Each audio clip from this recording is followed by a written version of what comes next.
بسم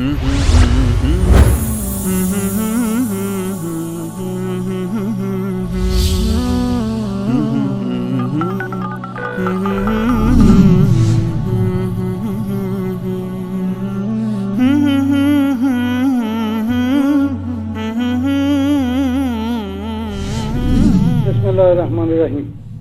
امیرحسین هستم، شیعه هدایت یافته از بلژیک.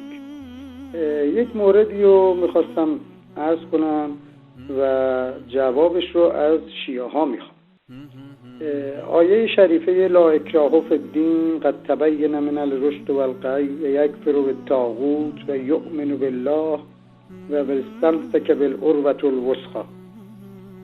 این آیه شریفه رو آقایون آخوندا عروة الوثقی رو تعریف میکنن و تفسیر میکنن، تفسیر به رأی با هوس خودشون، که منظور حضرت علی است، در صورتی که قرآن است. یعنی که خداوند میفرماید به ریسمان خدا قرآن متوسل شوید، چون قرآن مایه هدایت و شفاست.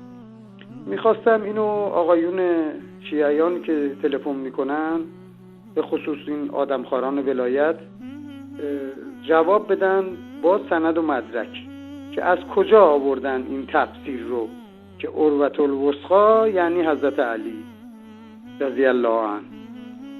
لطفا جواب بدن، منتظر جوابشون هستم. خیلی متشکرم. خدا حافظ شما. السلام. السلام علیکم و رحمت الله و برکاته. اسدالله هستم از کشور افغانستان. میخواستم پیام ببرم، بعد چند چیز میخواستم عرض کنم. اول این که همین تقوا و جان فدایی عمر در خون ما دنیا هست. اگر قرار باشه اهل سنت خون بدهد، قسم به این ذات الله، به والله عظیم، اگر این در هر صورت حاضرم خونم فدا کنند اصلا.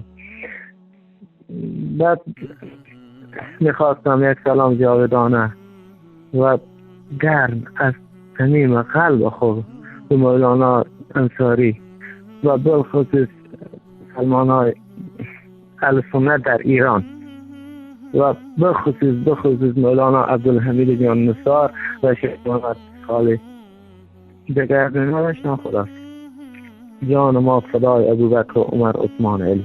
خدا